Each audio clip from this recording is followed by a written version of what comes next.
What is going on, guys? We are back. It is NAR episode number 51. It is Wednesday, November 30th, 2022. We're going to watch a clip. This is from Fox 13 in Seattle. Absolutely disgusting. I'm going to let the footage speak for itself. Let's get right into it. I not only have the complaint, I've got the videos, and let me tell you, it is one thing to hear about oozing mattresses, it's a whole nother thing to see them. And we do have to warn you, what you're about to watch is graphic. Imagine lying on a hospital bed with this happening. In videos provided by the Washington State Nurses Association, you see a napkin picking up what appears to be bloody fluid seeping from a patched up mattress. This can certainly be a biohazard to patients and to healthcare workers because blood and body fluids can carry illnesses that can be passed on. Sicknesses that can range from minor to major. Ruth Schubert with the Washington State Nurses Association says micro tears in mattresses were absorbing bodily fluids of previous patients and still being used in labor and delivery. She says the union was alerted to the problem 2 months ago and that the patching was part of St. Joseph's response to the discovery. The patching material apparently wasn't applied correctly because it rolled up around the edges and there was still body fluids and blood seeping up through between the patches. Is this really where we have came as a country? Come on, people. This is the fucking United States. And we've got hospitals in Tacoma, Washington that are literally patching up. It looked like there was like dates on that. Like when they put the patch on, and there's like circular patches and square patches and big, huge rectangular patches. Really? You're going to charge me fucking $300 for a goddamn Tylenol? And then you're going to worry about replacing bloody ass saturated mattresses? Fucking makes me sick. We obtained this complaint to the DOH. It says St. Joseph's was notified of the problem in early September, and more compromised beds were found throughout the month. I don't give a fuck where you live. If you go to this hospital, this is your fault. I would boycott the living shit out of this hospital. Not to mention, I would sue the fuck out of them. We reached out to the DOH, and they told us they would look into our request. In a statement from St. Joseph's Medical Center, they say compromised beds are immediately taken out of commission and are not used for patient care. That's clearly not the case. So why the fuck are they sitting here lying about it? This is the kind of shit we're talking about.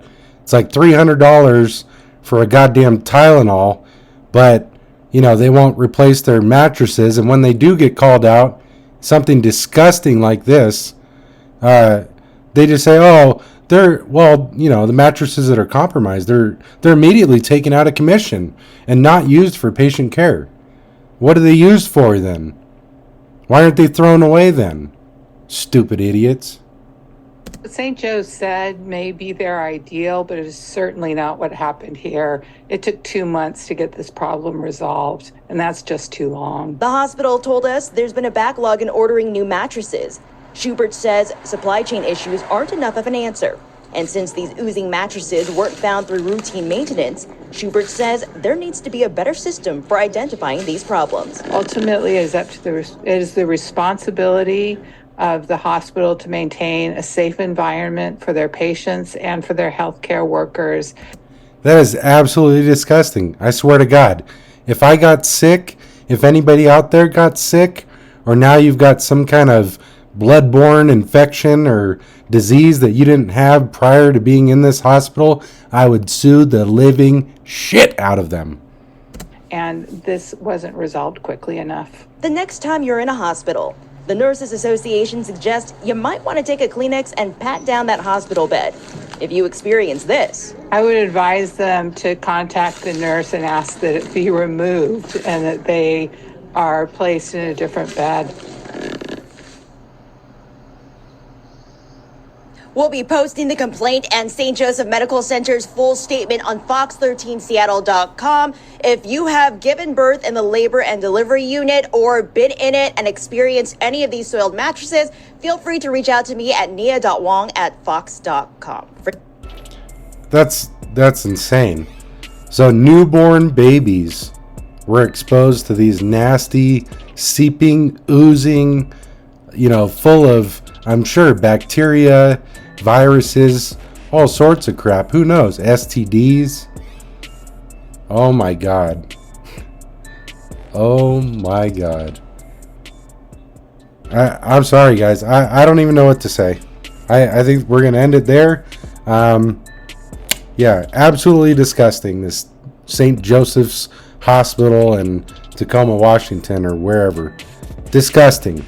Absolutely disgusting. They should be completely ashamed of themselves. I know I'd be ashamed to show up at work when a news story like this comes out about what you guys are doing and the corners that you're cutting, and then you're trying to say, oh, well, the compromised ones are taken out of commission. Clearly in all that footage, we saw a ton of compromised mattresses with patches all over it, and the dates on them, on when it was patched, supposedly. Absolutely disgusting. They're a bunch of liars. If you're a patient at this hospital, I'd get out and, man, I would go to a different hospital. And anybody thinking about going to a hospital in Tacoma, I'd avoid this place like the plague, because you might actually catch the plague by going there. Thank you for watching.